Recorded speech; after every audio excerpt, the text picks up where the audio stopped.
नमस्कार, आप देख रहे हैं समाचार। आपके साथ मैं हूं पराक्रम सिंह शेखावत। बताएंगे आपको आज दिन भर से जुड़ी महत्वपूर्ण खबरें। समाचार की शुरुआत सुर्खियों के साथ। वाराणसी में गरजे प्रधानमंत्री, कहा ऑपरेशन सिंदूर के दौरान दुनिया ने देखा भारत का रौद्र रूप। प्रधानमंत्री का विपक्ष पर कड़ा प्रहार, कहा कांग्रेस सपा से सहन नहीं हो रहा पाकिस्तान का दुख।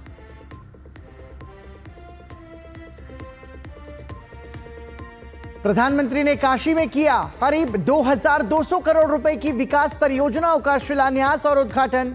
जारी की प्रधानमंत्री किसान सम्मान निधि की 20वीं किस्त।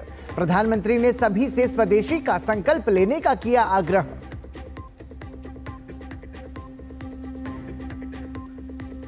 एसआईआर के खिलाफ तेजस्वी यादव के प्रोपेगेंडा की निकली हवा। मतदाता सूची में नाम न होने के आरोप को चुनाव आयोग ने बताया शरारतपूर्ण, तो भाजपा ने कसा तंज, कहा अपनी योग्यता के चलते नाम नहीं ढूंढ पाए तेजस्वी।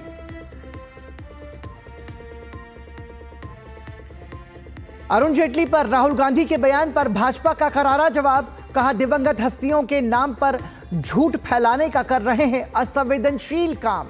गलत और भ्रामक बयान देना राहुल गांधी की आदत। और देश के कई हिस्सों में भारी बारिश से बिगड़े हालात। हिमाचल प्रदेश में जनजीवन अस्त व्यस्त, मंडी में नहीं खुल पाया चंडीगढ़ मनाली राष्ट्रीय राजमार्ग। पश्चिम बंगाल के कई हिस्सों में भारी बारिश का अलर्ट। प्रभावित राज्यों में सेना का राहत अभियान जारी।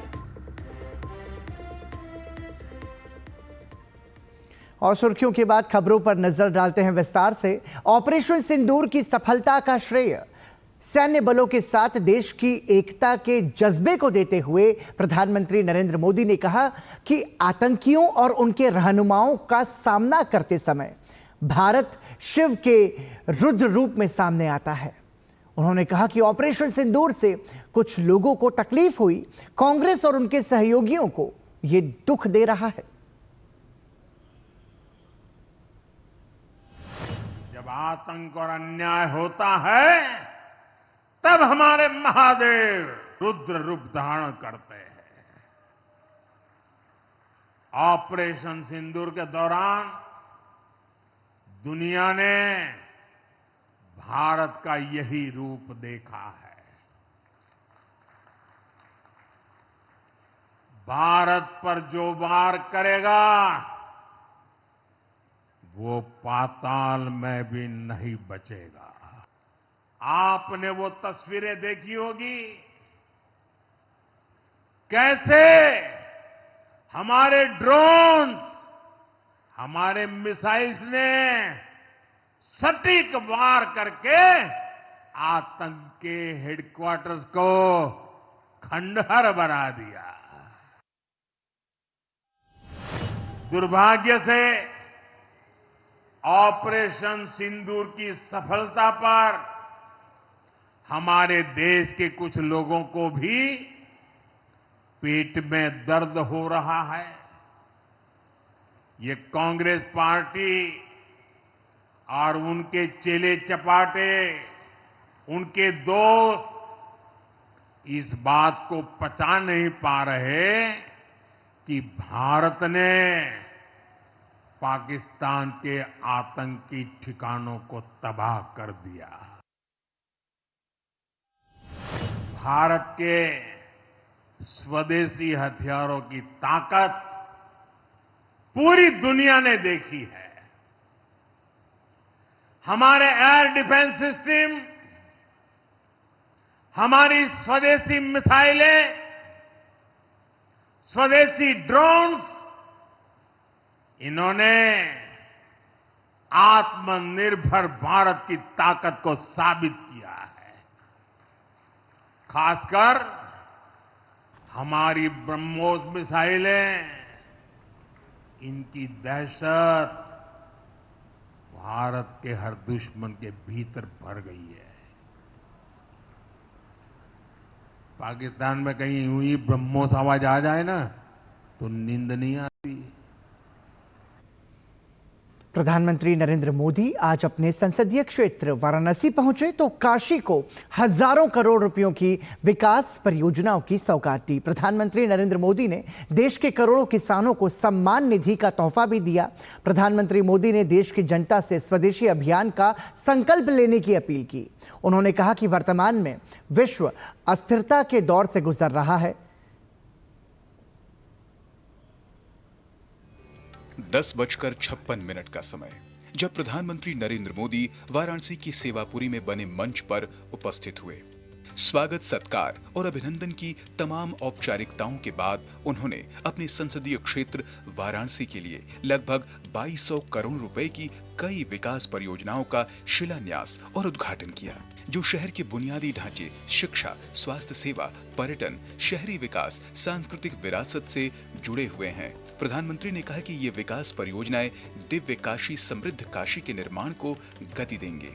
महादेव के जय घोष की नगरी काशी प्रधानमंत्री नरेंद्र मोदी के उद्घोष का भी गवाह बनी, जिसमें स्वदेशी को अपनाने की जबरदस्त अपील शामिल है। आज दुनिया की अर्थव्यवस्था कई आशंकाओं से गुजर रही है, अस्थिरता का माहौल है। ऐसे में दुनिया के देश अपने अपने हितों पर फोकस कर रहे हैं, अपने अपने देश के हितों पर ध्यान केंद्रित कर रहे हैं। भारत भी दुनिया की तीसरी सबसे बड़ी अर्थव्यवस्था बनने जा रहा है। इसलिए भारत को भी अपने आर्थिक हितों को लेकर सजग रहना ही है। जो देश का भला चाहते हैं, जो देश को तीसरे नंबर की इकोनॉमी बनाना चाहते हैं, ऐसा कोई भी राजनीतिक दल हो, कोई भी राजनेता हो, उसने अपने संकोच को छोड़ करके देश हित में हर पल, हर बार, हर जगह देशवासियों के अंदर एक भाव जगाना होगा, और वो है हम स्वदेशी का संकल्प लें। अब हम कुछ भी खरीदें तो एक ही तराजू होना चाहिए। हम उन चीजों को खरीदेंगे जिसे बनाने में किसी न किसी भारतीय का पसीना बहा है। पीएम मोदी की तरफ से एक और जहां स्वदेशी को अपनाने की अपील थी, तो वहीं 9.7 करोड़ से अधिक किसानों को 20वीं किस्त के जरिए 20,500 करोड़ रुपए से अधिक की राशि पहुंचाने की खुशी भी उनके चेहरे पर थी। वहीं उनके निशान पर वो दल भी थे जिन्होंने इस योजना को लागू करते समय अपनी आपत्तियां दर्ज कराई थीं।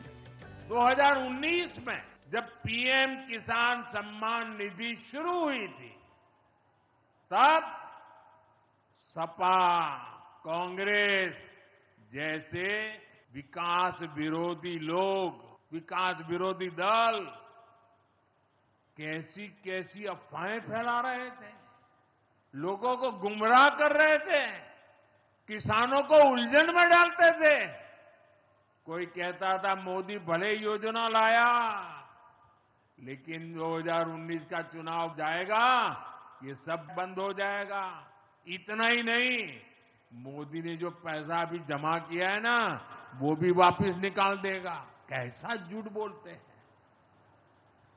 और यही देश का दुर्भाग्य है कि निराशा की गर्त में डूबा हुआ विरोधी मानसिकता वाले लोग ऐसी ही झूठी सच्चाई को लेकर के जी रहे हैं। ये सिर्फ किसानों से, देश के लोगों से झूठ बोल सकते हैं। आप मुझे बताइए, क्या इतने वर्षों में कभी एक भी किस्त बंद हुई क्या? पीएम किसान सम्मान निधि बिना ब्रेक के जारी है। प्रधानमंत्री नरेंद्र मोदी ने कहा कि उनके विकास का मंत्र है, जो जितना पिछड़ा है उसे उतनी ज्यादा प्राथमिकता। उन्होंने कार्यक्रम के दौरान विभिन्न दिव्यांगजनों और वृद्धजनों को 7,400 से अधिक सहायक उपकरण भी वितरित किए। प्रधानमंत्री द्वारा चश्मा दिए गए हैं, इसके लिए मैं उनको बहुत बहुत धन्यवाद देती हूँ। जब व्हीलचेयर क्रिकेट खेलते हैं तो उतनी सुविधा नहीं होती, इसके लिए हमें ये व्हीलचेयर प्रदान किया गया है। तो इसके माध्यम से अब क्रिकेट खेलना थोड़ा आसान हो जाएगा मेरे लिए। ऐसे थोड़ी तकलीफ थी पहले, अब थोड़ा आराम हो जाएगा। प्रधानमंत्री के द्वारा मोटराइज्ड ट्राईसाइकिल मिला है।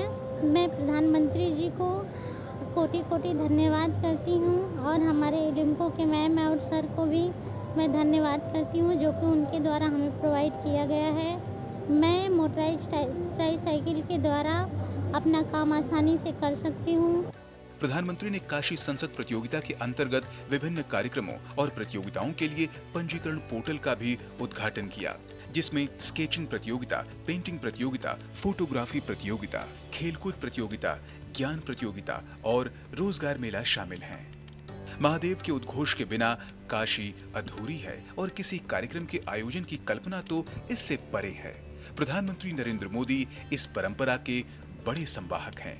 हर हर महादेव। ब्यूरो इनपुट के साथ रामेंद्र सिंह और हरकेश बहादुर सिंह की रिपोर्ट, डीडी न्यूज।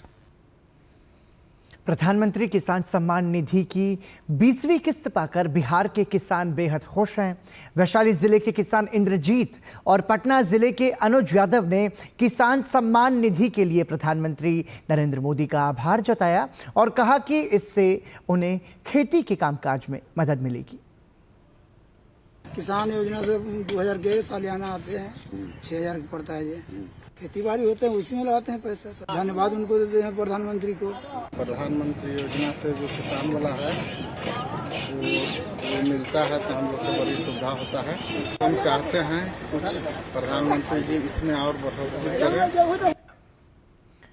मोहाली में भी किसानों के चेहरे खिले हुए नजर आ रहे हैं। प्रधानमंत्री किसान सम्मान निधि की 20वीं किस्त जारी होने के बाद मोहाली में किसान प्रधानमंत्री नरेंद्र मोदी का आभार जता रहे हैं। ਮੈਨੂੰ ਮੋਦੀ ਦੀ ਕਿਸ਼ਤਾਂ ਜੀ ਬਰਾਬਰ ਆ ਰਹੀਆਂ ਜੀ, ਮੈਂ ਕੋਈ ਦਿੱਕਤ ਨਹੀਂ ਹੈ ਜੀ। ਅੱਜ ਦੀ ਤਰੀਕ ਹੈ ਜਿਹੜੀ 20 ਤਰੀਕ ਦੀ किस्त मेरी आ चुकी। ਅਸੀਂ बहुत धन्यवाद, हम बहुत धन्यवाद करते हैं मोदी सरकार का। बहुत बहुत शुक्रिया। 2000 रुपये आ रहे हैं जेड़ा साडा, इसका बहुत फ़ायदा है हमको। मोदी जी ने जो ये काम किया 2000 रुपये वाला, इसमें से जितना हम पैसे हम काम आए इस सीजन में, थोड़ा 2000 में यूरिया चरियों पे स्प्रे करनी है और कोई फसल का देन लेन करना जिम्मेदार ने, उसका बहुत फायदा है।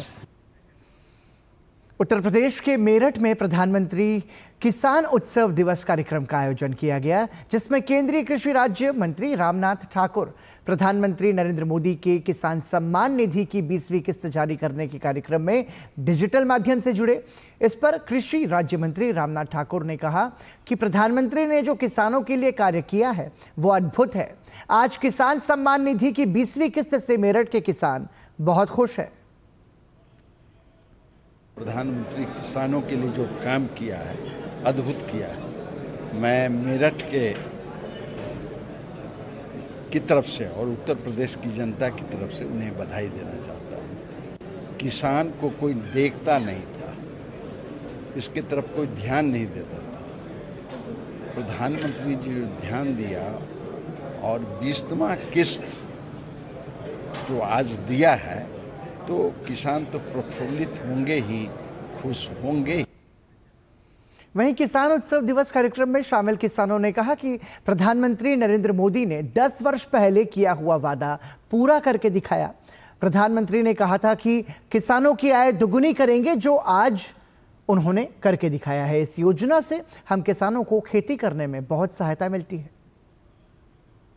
किसान सम्मान निधि तो देखिए ये किसान के लिए एक वरदान है, मोदी जी का दिया हुआ। इससे क्या है, किसान को बहुत फ़ायदा मिल जाता है। जैसा भी आज ये 20वीं किस्त आई है, उधर उन्होंने जारी की, इधर हमारे फ़ोन में मैसेज आई गया। अभी क्या है, हमारी मुख्यतः गन्ने की फसल होती है यहाँ पर मेरठ में, तो उसमें क्या है, अभी गन्ना ग्रोथ कर रहा है, बढ़ रहा है, तो उसे खाद पानी बीज ये सब चीज़ों की खाद पानी की ज़रूरत होती है। बहुत से जिंक कैल्शियम वगैरह इस टाइम दिए जाते हैं, पोषक तत्व, तो ये सब हम खरीद पाएंगे और उसमें लगा पाएंगे। खेती में हमें बाजे टाइम पैसा नहीं रहता तो खाद लगाना है या दवाई लगानी है, इसे लगा लेते हैं। किसान सम्मान निधि लगभग जब से शुरू हुई है, जब से ही हम लोगों को मिलती है, बराबर मिल रही है। और हमारे लिए जो प्रधानमंत्री हैं एक भगवान की तरह है हमारे लिए, क्योंकि अब ऐसे टाइम पे ये जो हमारी निधि आई है, इस टाइम अक्सर किसानों के पास में जो पैसे की बहुत कमी हो जाती है। इस समय ऐसा समझे कि हमारे भगवान का तरह हमारे प्रधानमंत्री जी ने काम करा, हम उनके लिए बहुत धन्यवाद। मोदी जी ने 20वीं किस्त जारी करी है, उसके लिए हम अपना तहे दिल से उनका धन्यवाद करते हैं और उनका साधुवाद करते हैं। इस किस्त से हमें काफ़ी प्रेरणा मिली। अब से पहले किसी सरकार ने किसानों की सुध नहीं ली और मोदी जी ने एक नारा दिया था, उनकी सरकार आई थी 2014 में, वो किसानों की आय दुगनी करेंगे और आज आय दुगनी भी हो रही है। जैसे FPO है, हमने FPO भी बनाई हुई है, उसके ज़रिए हम काम कर रहे हैं। आज हमारे प्रोजेक्ट पेरिस, अमेरिका, लंदन तक जा रहे हैं, तो ये मोदी जी की देन है। 2-2 हज़ार रुपये हमको साल में 3 बार आते हैं और एक बार तो ऐसा हुआ कि हमने यानी ये तीनों अकाउंट में हमारे पड़े रहे। और अभी पीछे जब हम लोग FPO भी चला रहे हैं, जो प्रधानमंत्री जी का मुहिम चलाया गया ऑल ओवर इंडिया में कि 10,000 किसानों को FPO निर्धारित करने हैं, तो उनमें से एक FPO बनाने का लाभ हमें भी मिला है। प्रधानमंत्री नरेंद्र मोदी ने अपने संसदीय क्षेत्र वाराणसी दौरे के क्रम में आयोजित किसान समारोह से प्रधानमंत्री किसान सम्मान निधि योजना की 20वीं किस्त जारी की। इसी कड़ी में कर्नाटक में लाभार्थी किसान ने प्रधानमंत्री मोदी की सराहना करते हुए कहा कि प्रधानमंत्री किसान सम्मान निधि हम किसानों को जरूरत के समय बहुत काम आती है। योजना से प्राप्त धनराशि खाद, बीज, कीटनाशक लेने में बहुत सहायक साबित होती है। किसान हो हम कोलार कर्नाटका, हमारे 2000 आता है PM किसान, हमारा अकाउंट डायरेक्ट क्रेडिट करता है, बहुत हेल्प होता है। खेती काम को हमें फर्टिलाइजर पेस्टिलाइजर से करता है।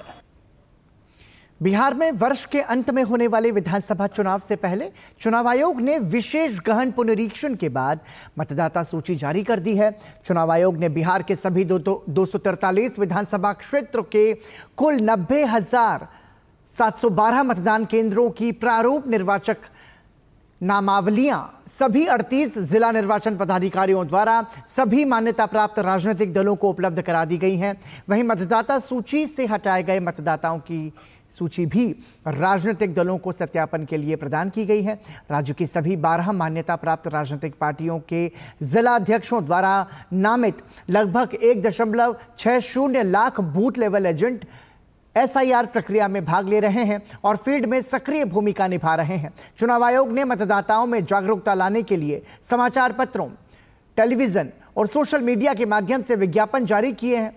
बिहार का कोई भी मतदाता अपने एपिक EPIC नंबर द्वारा सीधे वेबसाइट voters.eci.gov.in पर जाकर प्रारूप निर्वाचक नामावली में अपना नाम जांच सकता है और नाम जोड़ने अथवा हटाने के लिए दावा आपत्ति दर्ज करा सकता है। वहीं चुनाव आयोग ने कहा है कि सभी पात्र मतदाताओं को नए मतदान पत्र कार्ड जो है वोटर कार्ड उपलब्ध कराए जाएंगे। अतः सभी मतदाता 1 सितंबर 2025 तक अपने नवीनतम फोटो अपने BLO को उपलब्ध कराएं।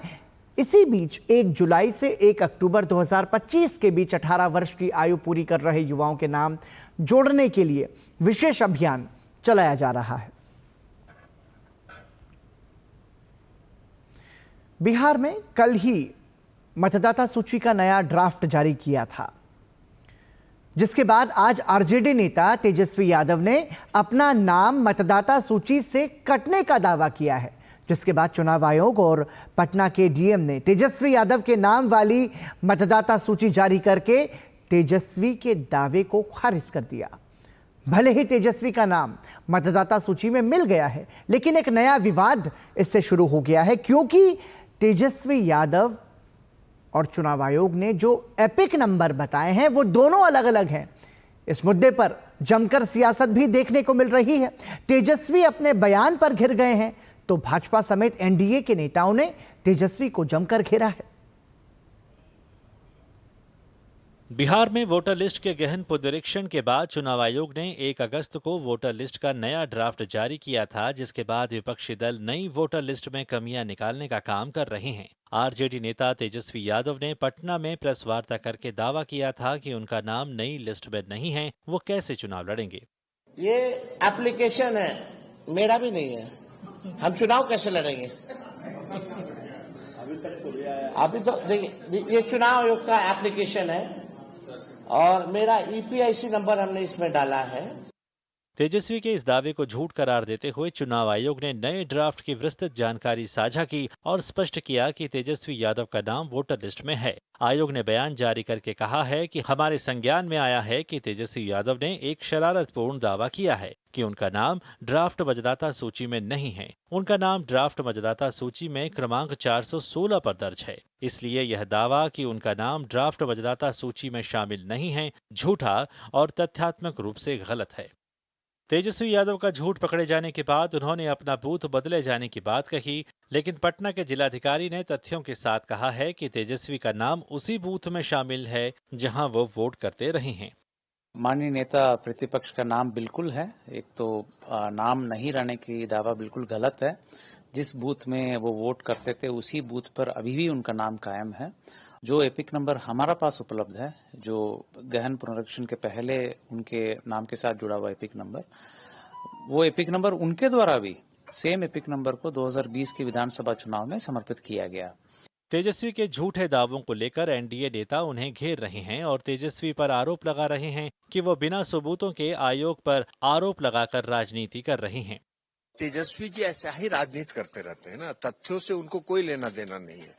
बिना तथ्य की राजनीति को वो करते रहते हैं। तो अब इलेक्शन कमीशन ने जब बता दिया तो फिर उसमें कोई किसी की सफाई की क्या जरूरत है। इसके लिए सर्वोच्च संस्था इलेक्शन कमीशन ऑफ इंडिया है। केन प्रकारेण SIR को ये लोग डिफेम कराना चाहते हैं।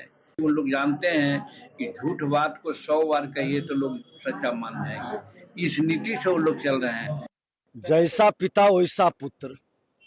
झूठ बोलने का सबसे बड़ा ठेकेदारी लिए हुए ये लोग हैं। एक तरफ संविधान के किताब लेके चलेंगे, दूसरे तरफ संविधान का कसम खाएंगे और तीसरे तरफ संवैधानिक संस्था को अपमानित करेंगे, उसके बारे में झूठ और भ्रम का वातावरण बनाएंगे। ऐसे लोग पर कार्रवाई होनी चाहिए। भले ही नए ड्राफ्ट में तेजस्वी का नाम मिल गया है, लेकिन एक नया विवाद खड़ा हो गया है, क्योंकि तेजस्वी यादव ने जो एपिक नंबर बताया है और चुनाव आयोग ने जो एपिक नंबर जारी किए हैं वो दोनों अलग अलग हैं। इसके बाद तेजस्वी यादव के पास 2 वोटर कार्ड होने का मामला गर्मा गया।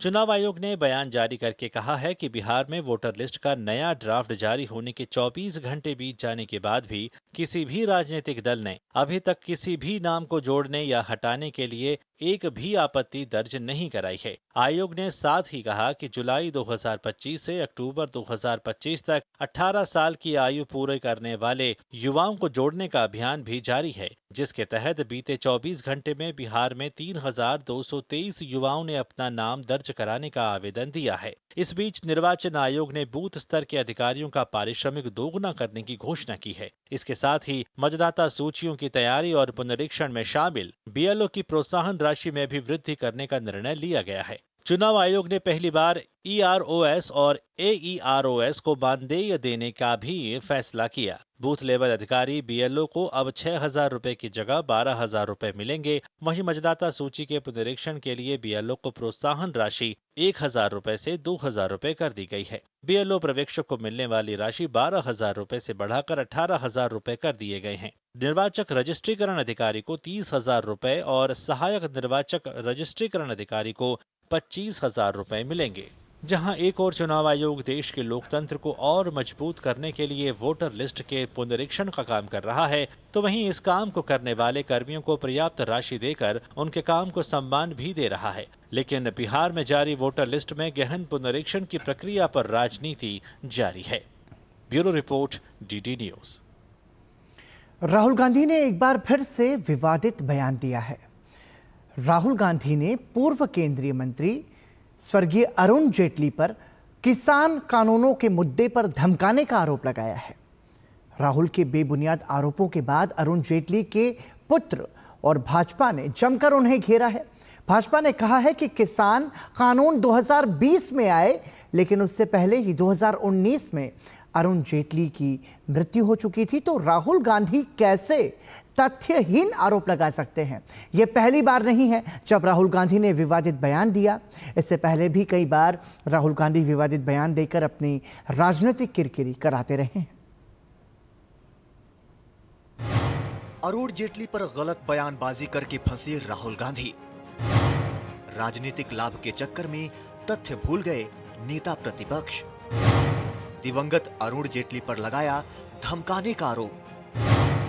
राहुल का आरोप, जेटली ने कृषि कानून पर चुप रहने को कहा। बयान के बाद भाजपा के निशाने पर राहुल गांधी। 2019 में हुआ जेटली का निधन, 2020 में लाए गए कृषि कानून। लोकसभा में नेता प्रतिपक्ष राहुल गांधी के तथ्यहीन बयान से एक बार फिर सियासत गर्मा गई है। कृषि कानून पर केंद्र सरकार को घेरते हुए राहुल गांधी ने कुछ ऐसा कहा कि अब कांग्रेस को भी समझ नहीं आ रहा कि वो क्या जवाब दे। लोकसभा में नेता प्रतिपक्ष ने कहा कि जब कांग्रेस कृषि कानूनों की खिलाफत कर रही थी तो खुद अरुण जेटली ने उन्हें धमकाया था। राहुल यहीं नहीं रुके, उन्होंने कहा कि अरुण जेटली ने कहा था कि अगर राहुल गांधी सरकार का विरोध करते रहे और कृषि कानून के खिलाफ लड़ते रहे तो वे उनके खिलाफ कार्रवाई करेंगे। दरअसल भाजपा के वरिष्ठ नेता अरुण जेटली की मृत्यु 24 अगस्त 2019 को हो गई थी, जबकि 3 कृषि कानून लोकसभा से 17 सितंबर 2020 को, वहीं राज्यसभा से 20 सितंबर 2020 को पारित हुए थे। राहुल के इस बयान पर स्वर्गीय अरुण जेटली के बेटे रोहन जेटली ने निशाना साधा है। Arun Jaitley ji was sent to me to threaten me, and he said, you know, if you carry on down this path,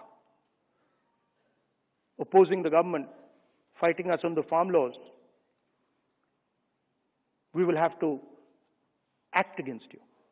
जो विषय 2019 में था नहीं और उनके देहांत होने के बाद उठा, तो आज उस चीज को लेके हम किस बारे में कह रहे हैं कि अरुण जी मेरे को मिले फार्मर बिल को लेके। अरुण जी के जीवन में तो फार्मर बिल की कोई चर्चा ही नहीं थी जीवन के दौरान। एक बड़ी ही निंदनीय बात है। अरुण जेटली को लेकर राहुल गांधी के इस बयान की चौतरफा निंदा हो रही है। वहीं कांग्रेस पार्टी अब राहुल गांधी के इस बयान के बाद बचाव की मुद्रा में दिखाई दे रही है। कितना झूठ बोलेंगे राहुल गांधी जी। जब बिल ही बाद में आए तो अरुण जी कब आए? उनकी मृत्यु हो चुकी थी, कब उनको धमकाने आए? श्रीमान राहुल गांधी जी को अरुण जेटली जी के परिवार से और भारतीय जनता पार्टी और देश से माफी मांगनी चाहिए। एक बार राहुल जी ने नाम ले लिया, नेहरू जी कितने बार नाम लेते हैं लोग? एक बार जेटली का नाम ले तिलमिला गए ये लोग, है ना। उसका बेटा भी खड़ा हो गया और नेहरू जी के बारे में सार्वजनिक मंचों में बोलते हैं, लोकसभा में भी बोलते, पार्लियामेंट में भी बोल रहे हैं। राहुल गांधी अक्सर अपने विवादित और गलत बयान से सुर्खियां बनाते रहे हैं। अरुण जेटली से पहले उन्होंने दिवंगत मनोहर पर्रिकर को लेकर भी गलत बयानबाजी की थी। शिवसेना नेता संजय निरुपम ने राहुल के इस बयान को लेकर सोशल मीडिया पर जमकर निशाना साधा। संजय ने कहा कि जो लोग इस दुनिया से चले जाते हैं उन पर लांछन नहीं लगाना भारतीय संस्कृति की परंपरा है, परंतु ऐसे व्यक्तियों पर भी आरोप लगाना कांग्रेस का न्यू नॉर्मल है। दरअसल केंद्र सरकार 2020 में किसानों की आय में वृद्धि और उन्हें सुदृढ़ करने के उद्देश्य से 3 कृषि कानून को लेकर आई थी। हालांकि बाद में कथित किसान संगठनों के विरोध के चलते 19 नवंबर 2021 को ये कानून वापस ले लिए गए थे। कृषि कानून को एक बार फिर केंद्र में रहकर बयानबाजी से राहुल गांधी को कितना सियासी लाभ मिल पाता है, ये तो वक्त ही बताएगा। हालांकि इस विवादित बयान के बाद राहुल गांधी की एक बार फिर किरकिरी होनी तय है। Bureau report, DD news. केंद्रीय शिक्षा मंत्री धर्मेंद्र प्रधान ने एक्स पर राहुल गांधी को घेरा है। उन्होंने लिखा, राहुल गांधी ने सार्वजनिक जीवन में न्यूनतम स्तर की सभी मर्यादाओं को तार तार कर दिया है। पूर्व केंद्रीय मंत्री और वरिष्ठ नेता स्वर्गीय अरुण जेटली जी अब हमारे बीच नहीं हैं। राहुल गांधी की अपरिपक्वता और बचपने से भरी घृणित मानसिकता ने कृषि कानूनों से जुड़े तथ्यों को छोड़कर अपने एजेंडे को आगे बढ़ाने के लिए स्वर्गीय अरुण जेटली जी के नाम पर झूठ फैलाने का असंवेदनशील काम किया है। उन्होंने लिखा कि कृषि कानून वर्ष 2020 में संसद के समक्ष आया और जेटली जी का दुखद निधन अगस्त 2019 में हो गया था। राहुल गांधी के इस अवसरवादी, नफरती और कपोल कल्पना से भरी बयानबाजी से पुनः साबित कर दिया कि संवेदना जैसी बातों से कांग्रेसियों का कोई नाता नहीं है। इनकी तथाकथित मोहब्बत की दुकान में नफरती बोल ही भरे हुए हैं। उन्होंने ये भी लिखा कि राहुल गांधी की भाषा किसी मर्यादित व्यक्ति से कोसों दूर है। इन्हें न तो इस बात का ख्याल रह गया है कि सार्वजनिक मंच पर बोलते कैसे हैं और आचरण कैसे करते हैं। इस शर्मनाक और निंदनीय भाषा के लिए राहुल गांधी को जेटली जी, उनके परिवार और उनके समर्थकों से अविलंब माफी मांगनी चाहिए।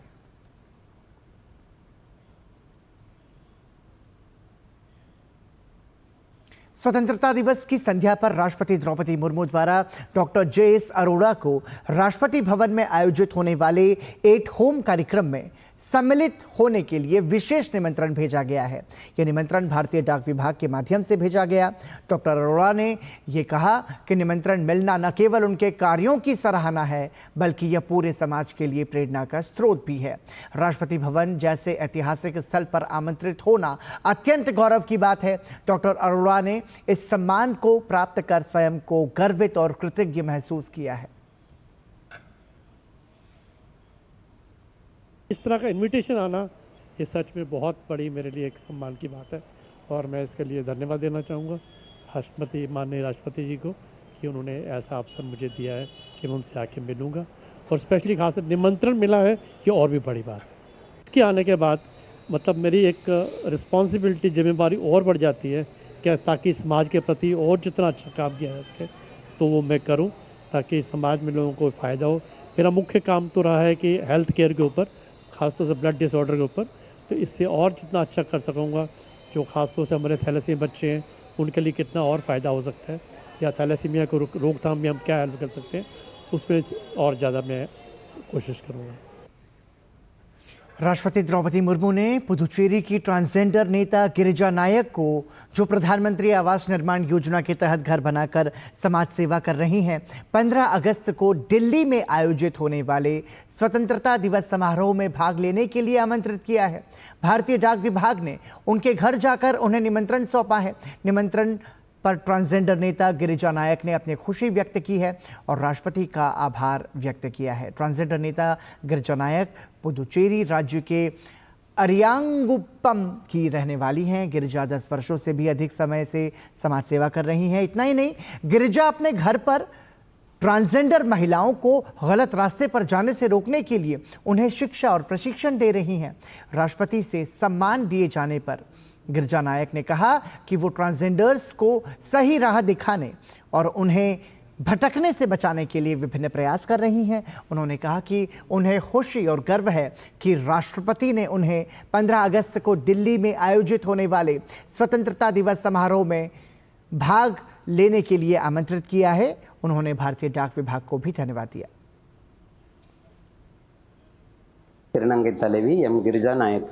मुझे खुशी और गर्व है कि राष्ट्रपति ने मुझे 15 अगस्त पर दिल्ली में आयोजित होने वाले स्वतंत्रता दिवस समारोह में शामिल होने के लिए आमंत्रित किया है। मैं भारतीय डाक विभाग की भी आभारी हूँ। स्वतंत्रता दिवस 2025 के अवसर पर राष्ट्रपति द्रौपदी मुर्मू ने लक्षद्वीप के रहने वाले मोहम्मद कोलुगेगे को निमंत्रण भेजा है। राष्ट्रपति भवन में आयोजित होने वाले एट होम कार्यक्रम में शामिल होने के लिए भारतीय डाक द्वारा के निमंत्रण भेजा गया। मोहम्मद कोलुगेगे को पर्यावरण संरक्षण और सांस्कृतिक संरक्षण में अनेक योगदान के लिए 2024 का सिकोलॉजी पुरस्कार दिया गया, जिनमें पर्यावरण संबंधी कार्यों के लिए भारत सरकार से इंदिरा गांधी पर्यावरण पुरस्कार भी शामिल है। मछली पकड़ने की प्रथाओं को बढ़ावा देने और समुद्री पर्यावरण को संरक्षित करने में महत्वपूर्ण भूमिका इन्होंने निभाई है। I am extremely thankful to Her Excellency President of India for inviting me to the function. And I also thank the Postal Department for delivering this special invitation in such a beautiful manner. केंद्रीय वाणिज्य मंत्री पीयूष गोयल मुंबई में आयोजित प्रमुख इस्पात उत्पादकों के साथ एक संवाद कार्यक्रम में शामिल हुए। केंद्रीय मंत्री ने कहा कि हम सब मिलकर एक ऐसा पारिस्थितिकी तंत्र बना रहे हैं जो आत्मनिर्भर भारत को मजबूत करेगा और दुनिया के लिए मेक इन इंडिया को बढ़ावा देगा। सरकार भारत को एक वैश्विक इंजीनियरिंग केंद्र बनाने की दिशा में तेजी से आगे बढ़ाने के लिए प्रतिबद्ध है। दुनिया की अर्थव्यवस्था में चल रहे अस्थिरता के माहौल में हम स्वदेशी खरीदने का संकल्प लें।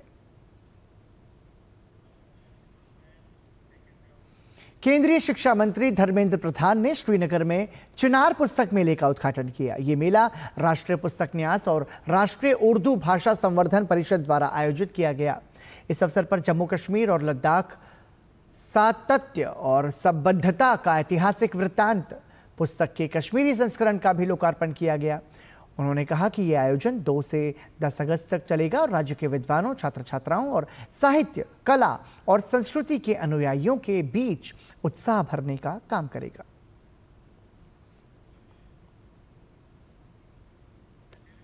इस अवसर पर उन्होंने बताया कि राष्ट्रीय शिक्षा पद्धति के लागू होने के 5 साल पूरे होने पर सभी राज्यों में समीक्षा की जा रही है। 21वीं सदी में एक ज्ञान आधारित सदी की कल्पना हो रही है, जिनका उत्पत्ति केंद्र विश्वविद्यालय होंगे।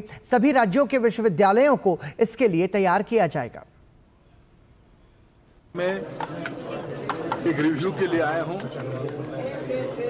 नेशनल एजुकेशन पॉलिसी को इम्प्लीमेंट होते हुए 5 साल पूरा हो रहा है। हम राज्यों में जाके राज्यों की जो यूनिवर्सिटी है, राज्यों की यूनिवर्सिटी भी बहुत अच्छे काम करते हैं, उनके साथ सेंट्रल इंस्टीट्यूशन, सेंट्रल यूनिवर्सिटी मिलके अपना सक्सेस स्टोरी को एक्सचेंज करेंगे, बेस्ट प्रैक्टिसेस को एक्सचेंज करेंगे और एक एकेडमिक कैंपस कैसे कलेक्टिव एफर्ट से बनाया जाए, एक नया कल्चर कैसे बनाया जाए, क्योंकि 21st सेंचुरी एक नॉलेज बेस्ड सेंचुरी की कल्पना हो रही है और यूनिवर्सिटियां उसकी उत्पत्ति केंद्र होगा, एपी सेंटर होगा।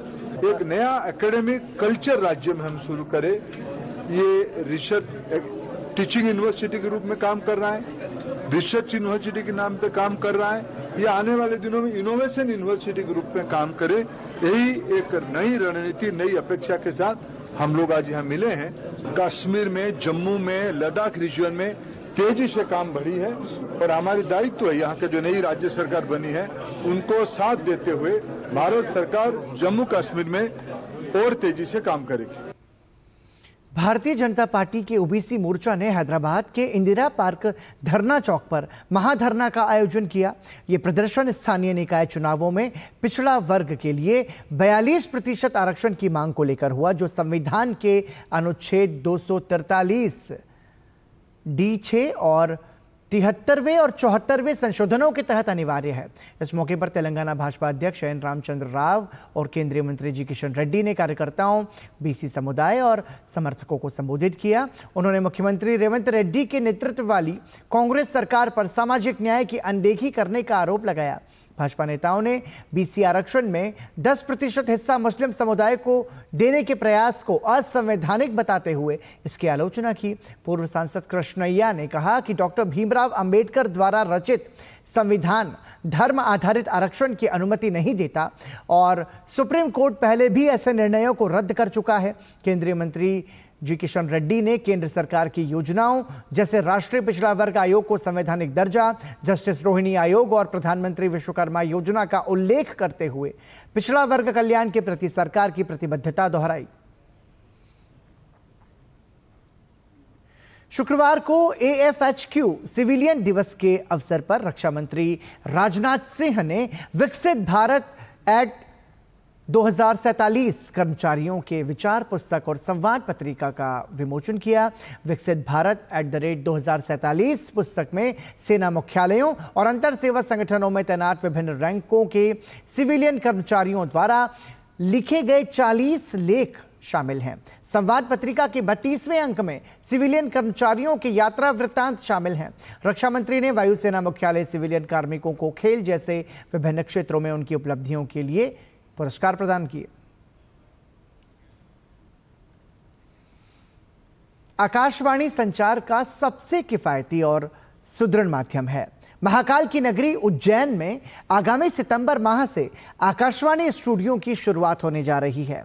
प्रसार भारती के CEO गौरव द्विवेदी ने बताया कि इस केंद्र का उद्देश्य स्थानीय और प्रादेशिक कलाकारों को मंच देना और लोगों तक राष्ट्रीय, अंतर्राष्ट्रीय समाचार और सांस्कृतिक गतिविधियों की जानकारी पहुंचाना है। उन्होंने कहा कि स्टूडियो से ग्रामीण अंचलों तक सरकारी योजनाओं और विकास की गतिविधियों की जानकारी आसानी से उपलब्ध हो सकेगी।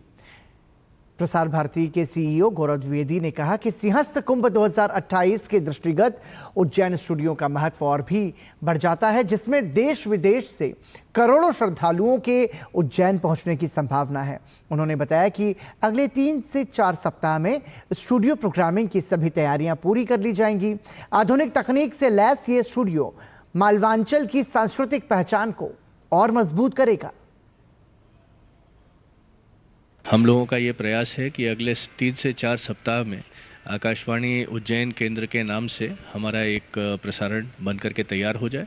मुझे विश्वास है कि इससे स्थानीय लोगों को अपने क्षेत्र के समाचारों के बारे में, अपने विकास कार्यों के बारे में लगातार जानकारी मिलती रहेगी और जो हमारे उज्जैन क्षेत्र के उभरते हुए कलाकार हैं उनको भी एक मंच मिलेगा जिससे कि वो अपनी कला और प्रतिभा को हमारे श्रोताओं तक ले आकर के सामने रख सकें। सिंहस्थ कुंभ 2028 में जो होगा लगभग इसी समय जुलाई अगस्त के समय में वो आयोजित होगा। लगभग 3 वर्ष का ये समय रहेगा जिसमें कि हम यहाँ की जो तैयारियां हैं उनको बिल्कुल पूरी मुस्तैदी के साथ रेडी कर सकें। जो लोग देश विदेश से आकर के कुंभ में स्नान करना चाहेंगे उनको वहाँ कुंभ के संबंध में होने वाली तैयारियों के बारे में, उनको क्या क्या चीज़ों को देखना है, क्या क्या चीज़ों का ध्यान रखना है, इन सब चीज़ों के बारे में भी हम अद्यतन जानकारियाँ लेकर के उन श्रोताओं के साथ लगातार जुड़े रहेंगे। उत्तराखंड के मदरसों में अब संस्कृत के श्लोक सुनाई देंगे। इसके लिए उत्तराखंड मदरसा बोर्ड राज्य के संस्कृत विभाग के साथ एक समझौता ज्ञापन पर हस्ताक्षर करने जा रहा है। मदरसा बोर्ड के अध्यक्ष मुफ्ती शमून कासमी ने कहा कि संस्कृत भाषा केवल किसी एक विशेष धर्म से संबंधित नहीं है और मदरसा बोर्ड के छात्र अगर संस्कृत सीख जाएंगे तो वो कई क्षेत्रों में रोजगार पाएंगे। मदरसा बोर्ड को संस्कृत के अध्यापक मिलेंगे और उसके बाद मदरसा बोर्ड के स्कूलों में संस्कृत भाषा की पढ़ाई होगी। इसके लिए रुड़की और कुमाऊं क्षेत्र के कुछ स्कूलों को चिन्हित कर लिया गया है। हमने ये तय किया है कि हम संस्कृत विभाग से आखिरी दर्जे में हमारा चल रहा है कि एमयू करके वो हमें टीचर प्रोवाइड कराएंगे और हम कुछ मदरसों में पहले उसे पढ़ाएंगे। संस्कृत ऐसा नहीं है कि ये किसी विशेष धर्म के लिए है या संस्कृत पढ़ेंगे तो हमारा धर्म परिवर्तन हो जाएगा, ऐसा कुछ नहीं है, बल्कि हमारा ईमान जो है यानी हमारी आस्था है वो और सुदृढ़ होगी और मजबूत होगी। नागालैंड के मुख्यमंत्री डॉक्टर नेफ्यू रियो ने शनिवार को समग्र शिक्षा अभियान के तहत 51 स्कूल परियोजनाओं का वर्चुअली उद्घाटन किया। नागालैंड एजुकेशन मिशन सोसाइटी ने इसको लेकर राजधानी कोहिमा के मुख्यमंत्री रेसिडेंशियल कॉम्प्लेक्स में कार्यक्रम आयोजित किया था। कार्यक्रम में मुख्यमंत्री रियो ने राज्य के लोगों को गुणवत्तापूर्ण शिक्षा मुहैया कराने की प्रतिबद्धता दोहराई। मुख्यमंत्री ने जोर दिया कि बच्चों के सीखने में आधुनिक बुनियादी ढांचे की भूमिका महत्वपूर्ण है। इस दौरान उन्होंने इन परियोजनाओं के विकास में केंद्र सरकार की वित्तीय सहायता की भी सराहना की। आईआईटी दिल्ली का 56वां दीक्षांत समारोह आज आयोजित किया गया। इस दौरान 2700 से अधिक छात्रों को डिग्री प्रदान की गई, जिनमें 20 देशों के 35 छात्र भी शामिल हैं। 530 छात्रों को पीएचडी डिग्री प्रदान की गई, जो अब तक की सर्वाधिक संख्या है। उत्कृष्ट प्रदर्शन करने वाले छात्रों को स्वर्ण और रजत पदक से सम्मानित किया गया। इसके अलावा आईआईटी दिल्ली के विशिष्ट पूर्व छात्रों को भी दीक्षांत समारोह के दौरान सम्मानित किया गया। प्रसिद्ध वैज्ञानिक और भारत की मिसाइल वुमन के नाम से विख्यात टेसी थॉमस दीक्षांत समारोह में मुख्य अतिथि के रूप में शामिल हुई। उन्होंने कहा कि भारत आत्मनिर्भरता की ओर तेजी से कदम बढ़ा रहा है और आईआईटी दिल्ली जैसे संस्थानों का इसमें महत्वपूर्ण योगदान है। Today, India is accelerating its journey towards Atmanirbhar Bharat through integrated partnerships between government agencies, academia and scientific institutions and the industry. With these new policies encouraging deeper academic and industrial collaboration, institutes like IIT Delhi are becoming the key enablers in shaping future-ready solutions for national defense and social well-being. 71वें राष्ट्रीय film पुरस्कारों की घोषणा कर दी गई है। कई हफ्तों के मूल्यांकन के बाद जूरी ने शुक्रवार शाम केंद्रीय सूचना और प्रसारण मंत्री अश्विनी वैष्णव और केंद्रीय मंत्री एल मुरुगन को अपनी अंतिम रिपोर्ट सौंपी। इसके बाद जूरी ने प्रेस कॉन्फ्रेंस कर विजेताओं के नाम का ऐलान किया। सर्वश्रेष्ठ अभिनेता का पुरस्कार संयुक्त रूप से शाहरुख खान को फिल्म जवान के लिए और विक्रांत मैसी को 12वीं फेल के लिए दिया गया है। रानी मुखर्जी को मिसेस चटर्जी वर्सेस नॉर्वे के लिए सर्वश्रेष्ठ अभिनेत्री का पुरस्कार दिया गया है। आशुतोष गोवारिकर अध्यक्ष फीचर फिल्म जूरी इस बात का चयन बेहद चुनौतीपूर्ण बताया। उन्होंने ऐसा कहा। हमारे साथ हैं Ashutosh Gowariker, chairperson feature film jury 71वें राष्ट्रीय फिल्म पुरस्कार। काफ़ी मुश्किल था काम, क्योंकि जिस तरह से क्षेत्रीय सिनेमा, हिंदी सिनेमा और इतनी भाषाओं में फिल्मों को देखना, समझना और राष्ट्रीय सम्मान देना कितना मुश्किल था, कितना चुनौतीपूर्ण था ये? आपके सवाल में ही जवाब है।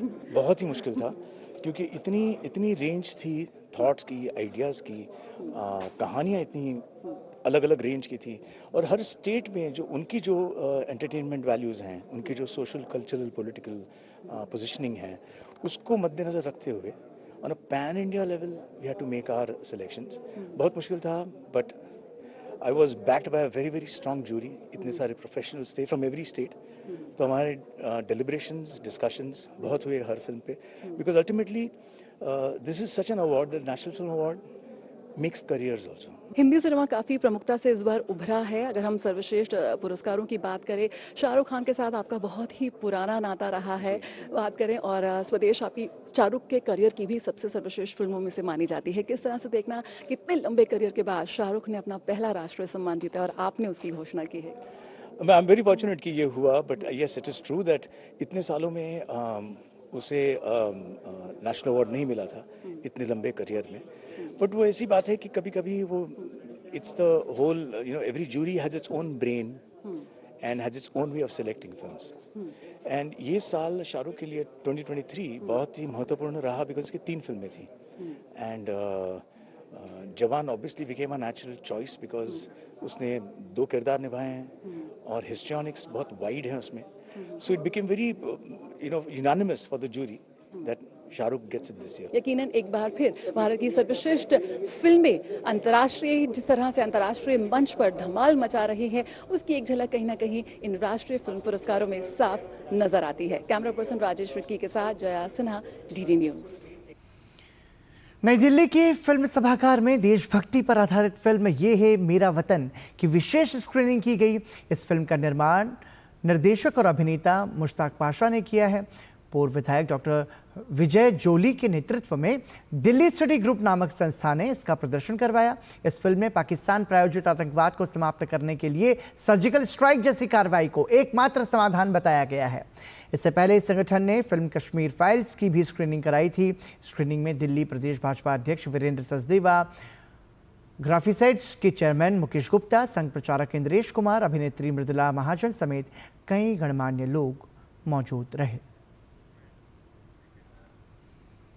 ईशा ग्रामोत्सव 2025 इस वर्ष अपने सबसे भव्य और विस्तृत रूप में आयोजित किया जा रहा है। सदगुरु की प्रेरणा से शुरू हुआ यह आयोजन अब 17वें संस्करण में प्रवेश कर चुका है और आंध्र प्रदेश, कर्नाटक, केरल, तमिलनाडु, तेलंगाना, पुदुचेरी और पहली बार ओडिशा के 35,000 से अधिक गांवों में इसकी गूंज सुनाई देगी। इस महोत्सव में 6,000 से अधिक टीमें और 50,000 से अधिक खिलाड़ी भाग लेंगे, जिनमें 5,000 से अधिक महिलाएं भी शामिल होंगी। पुरुषों के लिए वॉलीबॉल और महिलाओं के लिए थ्रो बॉल प्रतियोगिताएं आयोजित की जाएंगी। वहीं समापन समारोह में पैरा वॉलीबॉल भी शामिल रहेगा। प्रतियोगिता 21 सितंबर 2025 को ईशा योग केंद्र कोयम्बटूर में आदि योगी की उपस्थिति में संपन्न होगी। ईशा ब्रह्मचारी स्वामी पुलाका के अनुसार ये महोत्सव सिर्फ खेल नहीं, बल्कि ग्रामीण जीवन को जोड़ने और सशक्त करने का एक माध्यम है। We conduct volleyball for men, we conduct throw ball for women, there is para volleyball, and then we have the rural games like olden days we used to play those gilli danda, hopscotch, tire race. These kind of rural games we want to try to revive that and bring that to the mainstream. And we also have cultural performances which are being showcased, because a lot of art forms are dying in today's time and age. So we want to showcase that and revive that as well. In short, Gramotsavam is an effort to revive the rural spirit of Bharat, and it is an effort to make everybody playful and joyful. मेरे family के साथ मैंने एक team form की थी और हम वहाँ पे जाके खेले थे, और नेक्स्ट ईयर दो टीम्स हमने फॉर्म किए हमारे विलेज के साइड से। तो जब नेक्स्ट ईयर जब हम दो टीम फॉर्म किए थे, हमारा मकसद सिर्फ ये था कि हमारे विलेज को कैसे हम विलेज साइड से खेल के जिताना है करके। तो मैं ये नोटिस की कि वो जो लाइक डिफरेंट कम्युनिटीज़ में के लोग एक टीम में है, अलग अलग चीज़ के, वो जो मेरी फैमिली और मेरी कम्युनिटी, ये वाला चीज़ हट गया कि मेरी विलेज, तो मेरे विलेज के लिए खेल के जीतने हैं करके। एनआईए ने शनिवार को सुहास शेट्टी की हत्या मामले में कर्नाटक में 18 ठिकानों पर बड़े पैमाने पर छापेमारी की। एनआईए ने आज इस मामले में गिरफ्तार 12 व्यक्तियों और विभिन्न संदिग्धों के घरों की तलाशी ली। तलाशी के दौरान 11 मोबाइल फोन, 13 सिम कार्ड और 8 मेमोरी कार्ड समेत कई डिजिटल उपकरण और अन्य आपत्तिजनक दस्तावेज जब्त किए गए। बता दें कि बजरंग दल के सदस्य सुहास शेट्टी की इस साल मई में आरोपी अब्दुल सफवान और अन्य लोगों ने घातक हथियारों से उनकी बेरहमी से हत्या कर दी थी। हत्या का उद्देश्य समाज में आतंक फैलाना था। मामले की गंभीरता को देखते हुए एनआईए ने जून में स्थानीय पुलिस से इस मामले को अपने हाथ में ले लिया था।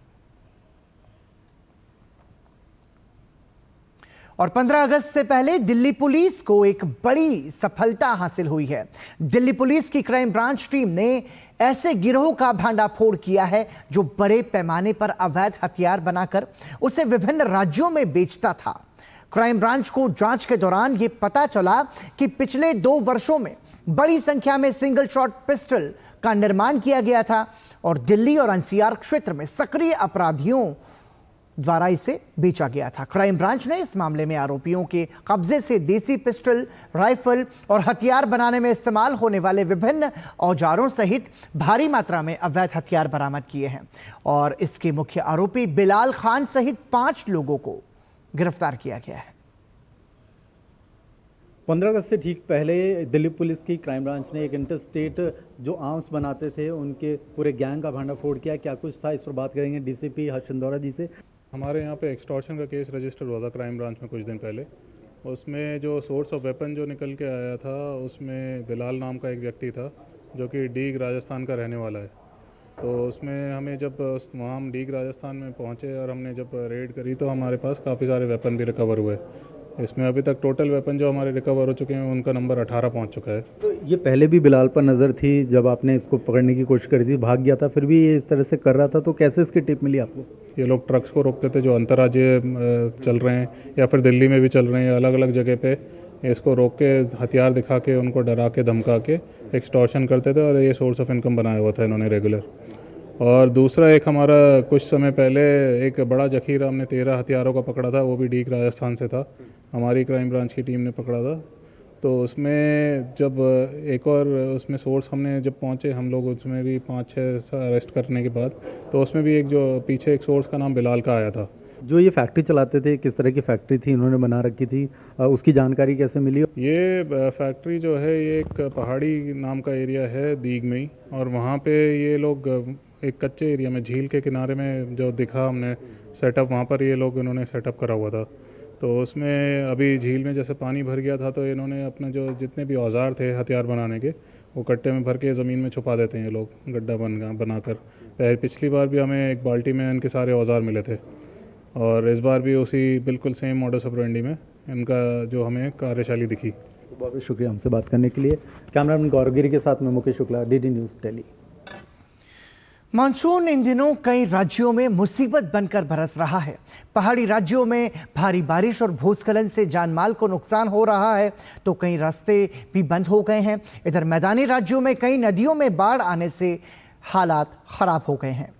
बाढ़ की वजह से कई शहरों और गांवों में पानी भरने से सामान्य जनजीवन प्रभावित हुआ है। मौसम विभाग की माने तो कई राज्यों में आने वाले दिनों में बारिश से राहत नहीं मिलेगी। देश के कई इलाकों में मॉनसून की हो रही भारी बारिश अब मुसीबत बनती जा रही है। बाढ़, भूस्खलन और जल भराव की ये तस्वीरें बारिश के बाद के हालात को बयां कर रही है। जिससे जनजीवन काफी प्रभावित हुआ है। उत्तर प्रदेश के वाराणसी के कई क्षेत्रों में हो रही लगातार बारिश के चलते गंगा और वरुणा नदी का जलस्तर बढ़ गया है। गंगा नदी का जलस्तर खतरे के निशान तक पहुंच गया है। नदी का जलस्तर बढ़ने से जिले के तटवर्ती इलाकों में बाढ़ का पानी घुस गया है। वहीं प्रयागराज में गंगा और यमुना उफान पर हैं और दोनों नदियां लाल निशान के करीब पहुंच चुकी हैं। प्रयागराज के कई रिहायशी इलाकों में बाढ़ का पानी आ गया है। वहीं राज्य की राजधानी लखनऊ में भारी बारिश से कई इलाकों में जल भराव हुआ है। सेना का मध्य प्रदेश, राजस्थान और पंजाब के बाढ़ प्रभावित इलाकों में राहत अभियान जारी है। सेना मध्य प्रदेश के अशोकनगर, ग्वालियर से संचालित एक बाढ़ राहत और सहायता की संभावित आवश्यकताओं का आकलन करने के लिए ईसागढ़ और सिहोरा क्षेत्रों का सक्रिय रूप से सर्वेक्षण कर रही है। राजस्थान के धौलपुर में सेना की एक टुकड़ी स्थिति बिगड़ने पर तुरंत प्रतिक्रिया देने के लिए तैयार है। अब तक 105 नागरिकों को बचाया गया है और 300 से ज्यादा लोगों को चिकित्सा सहायता प्रदान की गई है। साथ ही श्रीगंगानगर के उपायुक्त के अनुरोध पर भारतीय सेना ने एक टीम तैनात की है। इस टीम को बाढ़ जैसी स्थिति के कारण जल भराव की समस्या के लिए तकनीकी सहायता प्रदान करने का काम सौंपा गया है। धौलपुर क्षेत्र में भारी बारिश के बाद चंबल नदी खतरे के निशान से 4 मीटर ऊपर बह रही है। राजस्थान सरकार के मंत्री जवाहर सिंह बेढम ने धौलपुर में बाढ़ प्रभावित क्षेत्रों का दौरा किया और जरूरी दिशा निर्देश दिए। हमारी जो प्राथमिकता है, जो बाढ़ प्रभावित लोग हैं, सबसे पहले उनके जीवन को बचाने की व्यवस्था हो, कोई भूखा नहीं सोए, वो पूरा किया जा रहा है। बाकी इनके परमानेंट समाधान की जो बात है, वो जिला प्रशासन और हमारी पार्टी के लोग इनसे संपर्क करके जहां जहां जो उचित व्यवस्थाएं कराई जाएंगी उनके समाधान का हम प्रयास करेंगे और करेंगे भी। हम बात नहीं करेंगे, हम समाधान करेंगे। बिहार के कई हिस्सों में भी बारिश का दौर जारी है। पटना में भारी बारिश के कारण शहर के कई हिस्सों में जल भराव की स्थिति देखने को मिली। गर्दनीबाग, कंकड़बाग और राजेंद्र नगर जैसे इलाकों में जल जमाव की स्थिति गंभीर बनी हुई है। वहीं असम के ज्यादातर क्षेत्रों में मौसम का मिजाज बदला हुआ है। लगातार हो रही बारिश की वजह से एक तरफ जहां लोगों को चिपचिपी गर्मी से राहत मिली है, गुवाहाटी शहर के कुछ हिस्सों में भी बारिश का दौर जारी है। वहीं पश्चिम बंगाल के बीरभूम के सैंथिया में भी बारिश हुई। हिमाचल प्रदेश के मंडी जिले में पंडोह बांध के पास चंडीगढ़ मनाली राष्ट्रीय राजमार्ग पर भारी भूस्खलन हुआ, जिससे यातायात पूरी तरह से बाधित हो गया। लगातार बारिश के कारण भूस्खलन हुआ है। मंडी कुल्लू खंड पर पंडोह बांध और बगलामुखी रोपवे के बीच चंडीगढ़ मनाली राष्ट्रीय राजमार्ग का एक हिस्सा सड़क के धंसने के कारण ढह गया। इस बीच उत्तराखंड में केदारनाथ यात्रा फिर से शुरू हो गई है। सोनप्रयाग और गौरीकुंड के बीच शुक्रवार को भूस्खलन के कारण अवरुद्ध हुआ मार्ग फिर से चालू हो गया है। बता दें कि भारी बारिश के चलते हुए भूस्खलन के कारण सोनप्रयाग गौरीकुंड पैदल मार्ग बाधित हो गया था, जिसके चलते केदारनाथ यात्रा पर रोक लग गई थी। Bureau report, DD news. और इसी के साथ ही समाचार में अभी के लिए इतना ही, लेकिन डीडी न्यूज़ पर खबरों का सफर लगातार जारी है। हमें और हमारी पूरी टीम को दीजिए अनुमति। नमस्कार।